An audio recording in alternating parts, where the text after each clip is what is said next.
Halo, Halo, selamat datang di podcast Indonesia. Indonesia bersama saya Irfan Kartauria. Dan saya Harnas. Kita masih panas nih ngomongin literasi. Iya, literasi dan minat baca. Untuk yang belum nonton episode berikutnya, silakan klik link di atas. Sebelumnya. Sudah ada 2 episode sebelumnya. Ya. Yang pertama kita membahas mengenai paper UNESCO. Yang kedua kita membahas mengenai kenapa sih penting literasi itu untuk bangsa Indonesia. Yang ketiga, apa yang harus kita lakukan? Ya, sebagai orang Indonesia ini benerinnya gimana atau harus ke arah mana gitu ya. Oke. Gue sih punya perspektif yang sangat sederhana, Van. Sebagai penulis, mungkin kalau lu dari akademis, kalau gue sebagai penulis ya, kita perlu membuat kegiatan sebagai penulis itu menjadi profitable. Penulis ya? Yes. I'm sorry ya. Bentar. Berarti lu nulis selama ini nggak profit? Enggak. Gue tuh nulis tuh charity, Van. Terus terang aja, charity gitu ya. Charity ya. Apa ya? Iya benar teman-teman yang penulis, oh kalau buku lu laku 1 juta eksemplar, ya oke. Berapa film yang laris 1 juta penonton? Film horor aja susah 1 juta penonton, apalagi buku gitu ya. Dan itu kalau lu mau profit, buku lu bukan 1 juta eksemplar, buku lu dijadiin film. Iya betul, tapi gua nggak mau bikin nulis cerita horor maksudnya.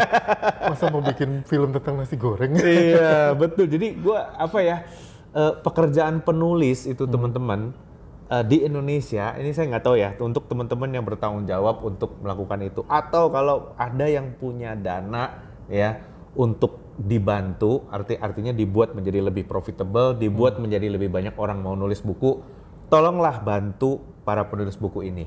Supaya ya, profitable. kegiatan menulis di Indonesia ini, di Inggris J.K. Rowling masuk sebagai salah satu orang terkaya di Inggris. Siapa penulis Indonesia yang masuk sebagai orang terkaya di Indonesia? Kagak ada.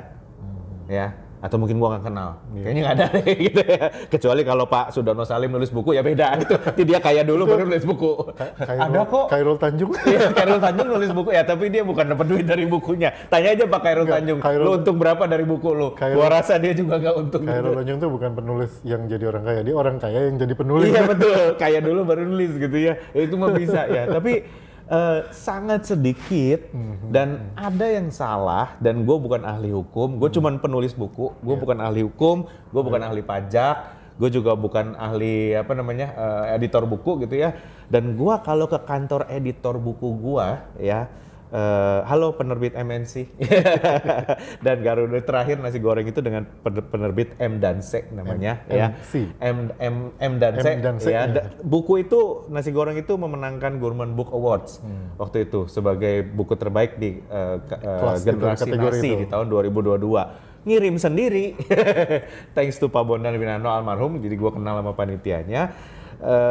Dan ketika pengumumannya diumumkan gitu ya, dan kita diundang untuk datang, ya gue nggak punya dana untuk berangkat ke sana dan datang gitu. Untuk nerima hadiah aja. Untuk terima hadiah aja, ya mungkin dana sih ada tapi lebar gitu sayang karena sangat mahal dan nggak ada yang bantu gitu ya. Dan kalau menurut gue sih, dan gue bukan kesian ya, dalam hati ini kan gue sendiri punya bisnis. Dalam hati, waktu gue datang ke kantor penerbit, ini teman-teman yang kerja di Gramedia, M dan C dan sebagainya, penerbit itu is very labor intensive business. Oh ya? Orangnya banyak banget. Oh ya? Iya, kantor itu penuh orang, kubikel yang ngerjain editingnya pakai AI. Mana bisa sih kalau lu mengutip sesuatu yang salah, emang AI-nya suruh masuk penjara gitu ya. ChatGPT-nya masuk penjara kan nggak mungkin. Yang masuk penjara kan Pemrets-nya. Jadi otomatis Pemret harus mengerjakan sesuatu secara manual. Jadi orangnya banyak sekali, very labor intensive, tapi dengan profit dengan jerat pajak dan sebagainya ini membuat bisnis penulisan buku itu tidak profitable gitu loh. Atau kurang profitable. Sebagai penulis yang kelas-kelas biasa kayak gua gitu ya, itu pun nulis buku tuh betul-betul charity, bahkan dibayar pakai buku. Jadi sebagai pembayaran penulisan bukunya adalah dikasih bukunya suruh jualan sendiri gitu. Dan profitnya lu pegang gitu. Dan profitnya lu pegang gitu ya. Dan itu karena menurut gua minat baca itu kan datang dari akses membaca, ya kan? Akses membaca itu datang tuh dari buku berbahasa Indonesia dong. Iya. Masa lu mau bahasa Indonesia aja, kalau di pedalaman bahasa Inggris Indonesia aja susah, apalagi Inggris. Berarti kan kita mengandalkan literatur berbahasa Indonesia. Literatur berbahasa Indonesianya pas-pasan. Iya, dan literatur Gitu. berbahasa Indonesia pasti yang nulis orang Indonesia. Yang nulis orang Indonesia. Dan Jadi orang penulisnya Indonesianya penulis tidak punya Indonesia. insentif untuk jadi Iya, penulis gitu betul. loh. Jadi Ya, kalau penulis banyak, jadi penulis itu profitable, bisa jadi orang kaya gitu ya. Mungkin tidak berlebihan tapi cukup gitu ya. Jadi mau Dan berlebihan juga nggak apa-apa, Van. Lu jangan ngomong gitu, Van. mau beli mobil cukup, mau beli rumah cukup. Kalau mau jalan-jalan iya. mau ngambil hadiah ke Jerman cukup. Iya, betul. Jadi kalau semua serba cukup semua lah, serba gitu. cukup gitu ya. Jadi maksudnya apa ya? Bantulah supaya kegiatan penulis ini lebih jadi sesuatu yang profitable. Nah, gitu. kalau profitable maka akan lebih produktif, lebih banyak buku yang ditulis, akses membaca menjadi luas, sehingga rasio jumlah bahan bacaan terhadap jumlah penduduk juga membaik. Orang semakin sering membaca, maka literasi juga diharapkan akan naik gitu. Betul, Kan kaitannya. betul. Memang panjang sih, artinya Betul. kita nggak bisa bicara kayak gimana sih ngebenerin literasi. Ya udah pokoknya sekarang semua kepala dinas diberi target bahwa skor PISA di PISA, skornya tadi skor itu. PISA di sebuah daerah itu harus segini. Ya nggak bisa, nggak gitu caranya. Betul. Gitu. Dan kalau ada yang bilang gini, kalau gitu ujung-ujungnya kan orang Indonesia nggak punya uang banyak untuk beli buku. Jadi kan bukunya harus murah gitu loh. Kalau bukunya murah, maka penerbitnya murah, maka penulisnya murah gitu Iya. kan. Nah, inilah saatnya yang namanya subsidi. Iya. Gitu Iya, loh. betul, Karena ini betul. cukup penting menurut gua. Kalau minat baca kalau literasi mau naik, minat baca kita nggak usah bahas Iya. lah ya. Kalau literasi mau diperbaiki, akses harus ditingkatin. Iya. Kalau akses mau naik, Bahannya maka banyakin. bahannya harus banyak. Jadi ini Dan ada itu- kepentingan untuk meningkatkan dan itu literasi. ada ongkosnya buat Dan bikin itu ada itu, ongkosnya. gitu. Somebody pay it please gitu Iya. loh. Jangan penulis yang suruh bayar atau pembaca yang suruh bayar gitu. Ya, dan kita yang bisa berbahasa Inggris tuh masih beruntung. Bayangin kalau teman-teman di luar-luar pulau yang bahasa Indonesia aja baru belajar gitu kan, bagaimana dia mau bersaing kalau aksesnya nggak ada gitu. Van. Ya, dan secara biaya sebenarnya digitalisasi itu ngebantu ya. Betul.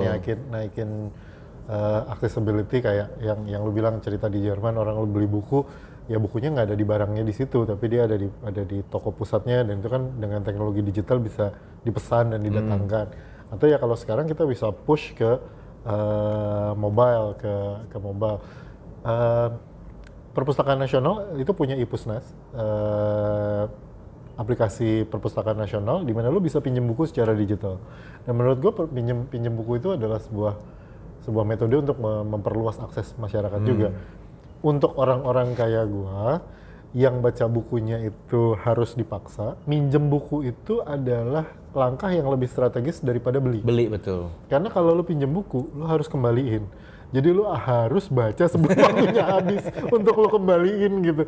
Kalau enggak, lu udah ngantri, apalagi di Pusnas ya, buku seperpustakaan di antri sama senegara gitu. Iya. Jadi begitu lu dapet tuh buku, lu cuman punya berapa hari untuk baca itu, ya lu baca. Karena kalau beli sekarang buku yang udah gua beli 3 tahun lalu, plastiknya belum gua buka aja, mungkin ada berapa biji gitu. Jadi tidak ada kewajiban untuk gua baca gitu. Tapi kalau meminjam, ya gua harus baca sebelum gua harus mengembalikannya. Iya. Karena gini, oh ya ini banyak yang nggak tahu ya bahwa perpustakaan nasional itu meskipun bukunya digital, eksemplarnya terbatas. Jadi nggak karena mentang-mentang digital, ya tuh sama iPusnas di copy we gitu. Iya. di copy aja filenya biar banyak terus didistribusiin. Nggak begitu ya, ada hak ciptanya. Jadi tetap lu meskipun itu bukunya digital, lu ngantri pinjemnya karena harus dikembaliin, nanti aksesnya dikasih orang lain. Nanti selesai 2 minggu dibaca, ditarik aksesnya dipinjam sama orang lain. Jadi bukan karena digital terus ya semena-mena lu bisa copy jadi punya 10.000 eksemplar, copy aja filenya gitu, nggak gitu. Iya. Gitu. Satu hal yang perlu didukung lebih ya. Jadi kalau oke deh, gue mau kasih subsidi nih, buku apa yang harus didukung? Salah satu menurut gue paling penting adalah buku anak-anak. Oh iya, pasti. Buku anak-anak berbahasa Indonesia dengan cerita Indonesia. Itu tuh sangat penting, dan itu sangat juga terbalik, resource-nya sangat terbatas. Iya. Ya. Ya balik lagi, gue beruntung karena nyokap gue kerja di toko buku. Iya. Ya, tapi gue pernah ngasih buku ke satu anak umur 4-5 tahun, buku anak-anak. Dan dia bingung, ini mobil atau apa kok nggak ada rodanya. Gue bilang, tuh lihat tuh anak belum pernah punya buku seumur hidup. Iya. Karena mainan banyak, kan mobil banyak, tapi nggak ada yang pernah beliin dia buku gitu. Sehingga pada saat dia terima buku dia bingung, ini apa ya? Rumah-rumahan bukan apa gitu. Iya, karena buku anak-anak biasanya kan bentuknya nggak kotak ya. Iya, minat baca itu mulainya salah satunya dari buku anak-anak. Dan itu kalau teman-teman punya anak-anak yang kecil, misalnya 5 tahun atau 7 tahun gitu ya, beliin buku-buku berbagai macam bahasa. Iya. Karena belajarnya cepet banget. Buku fisik ya? Iya, buku fisik, bukan ya nggak mungkin e-book kan kalau anak-anak. Oh bisa, karena e-book kalau di atas, mungkin kayaknya udah di atas 8 tahun gitu udah bisa pakai e-book. Cuma gue setuju bahwa mulailah dari buku fisik, karena biar ada yang dipegang. Betul. Nah, nanti setelah dia familiar dan nyaman dengan buku fisik, baru bisa dikenalin ke e-book. Karena di Kemdikbud itu banyak buku anak-anak bagus-bagus untuk anak 8-10 tahun. Banyak banget, tapi digital. Jadi ya anak-anak kadang kita suka lihat ya kalau di tempat makan gitu, kadang kan ada anaknya dikasih nontonin video YouTube gitu, ditontonin YouTube buat biar tenang gitu di tempat makan gitu, tontonin Cocomelon biasanya. Ada masanya itu, Van. Nah, ada masanya kan. Gua nggak tahu sekarang masih apa enggak. Tapi menurut gua mungkin bisa di shift sedikit gitu. Jadi bukan ditontonin video yang kemudian dia jadi di-touch sama lingkungannya, tapi ya udah dibukain aja tuh yang si websitenya Kemdikbud itu, database-nya Kemdikbud, lu pilih buku apa yang lu mau lu baca, bilangin di tempat makan. Coba ya, nanti linknya ada di sini. Nah, ya nanti kita bikin linknya, kita tulisin linknya. Jadi yang kayak harness cerita, makan sambil baca. Gitu. Jadi makan sambil baca gitu, nggak apa-apa. Bacanya di handphone nggak masalah. Apalagi lebih bagus kalau di tablet ya, karena lebih gede kan. Matanya lebih terjaga lah. Gitu. Karena ya memang itu salah satu cara melatih literasi. Kalau kita nonton, kita nggak melatih. Ya kita melatih nonton terasi. Nonton itu nonton tuh somehow pasif ya. Iya, betul. Karena dia meskipun lu nonton Dora yang 2 menit sekali nanya gitu, mau kemana kita? Gitu. Ya, anaknya kan nggak jawab, anaknya diam aja. Gitu. Iya, betul. Gitu. Jadi tidak interaktif. Tapi kalau baca, lu-nya tidak interaktif, tapi otak lu yang interaktif. Kan lu akan membayangkan. Kalau yang ada yang mau disubsidi, subsidilah buku anak-anak duluan. Nah, itu. Ya, gua sangat mendukung itu supaya anak-anak Indonesia baca buku berbahasa Indonesia dulu. Iya, mudah-mudahan penulis-penulis buku yang masuk di database-nya Kemdikbud itu yang disediakan bukunya, mudah-mudahan mereka dibayar dengan gue mau bilang cukup, lu pandangannya lebih. Jangan cukup, lebih. Dibayar lebih. Jangan ngomong cukup, itu nanti kurang. Lebih. Dibayar lebih sehingga loh, J.K. Rowling itu semangat. salah satu orang terkaya di Inggris, penulis. Iya. Ya, penulis loh, salah satu orang terkaya di Inggris, J.K. Rowling, penulis Harry Potter, dan dia tuh tahu ceritanya kan, dia dari rock bottom gitu. Dan kenapa masyarakat Inggris ini kenapa pentingnya buat Indonesia sih bisa baca? Inggris di zaman Victorian itu literasinya, bukan literasi, di zaman Victorian tahun 1500 kalau nggak salah ya, itu kemampuan, jumlah rakyat yang bisa baca itu di atas 90%. Kenapa dia bisa menjajah seluruh dunia, teman-teman, dan kenapa kita semua ngomong Inggris? Karena sebelum dia menjajah kemana-mana, di negara dia 90% lebih orangnya bisa baca. Bisa baca. Itu waktu di-convert dari Katolik ke Anglikan, sehingga kitab sucinya berubah jadi harus bahasa Inggris semua, bukan jadi bahasa Latin. Jadi dia nggak dipaksa untuk belajar bahasa Latin, tapi dia dipaksa untuk mempopulerkan bahasanya sendiri melalui kitab suci dan undang-undang dan sebagainya, sampai dia 90% lebih di zaman Victorian itu lebih dari 90% orang bisa baca. Ya, di zaman kita masih berburu rusa di hutan gitu ya. Itu yang menyebabkan Majapahit sih. Iya, betul. Tapi ya memang menulis dan karena itu juga membaca, mungkin waktu itu masih kemewahan juga. Jadi hanya orang-orang dengan itu bedanya dengan tertentu. Inggris, Van. Di Inggris itu bukan kemewahan. Justru itu. Mereka mengenforce baca itu dari rakyat dari atas sampai ke bawah. Iya. Itu yang menyebabkan negaranya begitu kuat sampai bisa menjajah lain-lain. Itu ada di dokumenternya Michael Woods namanya di BBC. Ya. Dan itu jadi artinya kekuatan dia di membaca itu membuat dia bisa menguasai dunia. Iya. Gitu. Jadi buat Indonesia, apalagi menuju generasi emas 2045. Iya. Salah satu yang kita mesti enforce sama-sama adalah meningkatkan literasi itu. meningkatin aksesibilitasnya, meningkatin jumlah bahan bacaannya, permudah aksesnya, lalu naikin hobinya. Nah, gitu. Dan ada satu lagi yang Irfan sempat sebut di sebelumnya, bahwa siapa tuh yang bilang demokrasi itu adalah Socrates. Nah, Socrates itu bilang demokrasi itu, kualitas demokrasi ditentukan oleh pendidikan Iya. dari rakyatnya. Democracy is only as good as the education of the people. Iya, semakin rakyatnya pinter, Iya, semakin bagus demokrasinya. semakin pinter baca, maka semakin bagus demokrasinya. Betul. Gitu kan? Ketika ada bagaimana caranya menghindari politik dinasti gitu ya. Ya semakin rakyatnya pinter, semakin nggak ada yang milih. Gitu bener. Betul kan? Gimana menghindari politik uang? Ya semakin rakyatnya pinter, semakin Dia tahu bahwa kalau dia terima uang itu dan orangnya kepilih, nanti hidup dia tambah susah. Iya, betul. Gitu. Kalau dia mau hidupnya tambah enak gitu ya, Iya. ya jangan terima uangnya dan pilih sesuai dengan analisa dia gitu. Bagaimana cara menganalisanya? Baca lagi gitu. Jadi memang sangat banyak. Core dari pendidikan adalah core kegiatan dari pendidikan itu salah satunya kan adalah membaca. Gitu. Membaca itu kan mentransfer informasi. Nah, dengan literasi yang baik, ya gini. Jadi dengan literasi yang baik lu dapat pendidikan yang baik. Dengan pendidikan yang baik, lu harapannya juga literasi lu meningkat.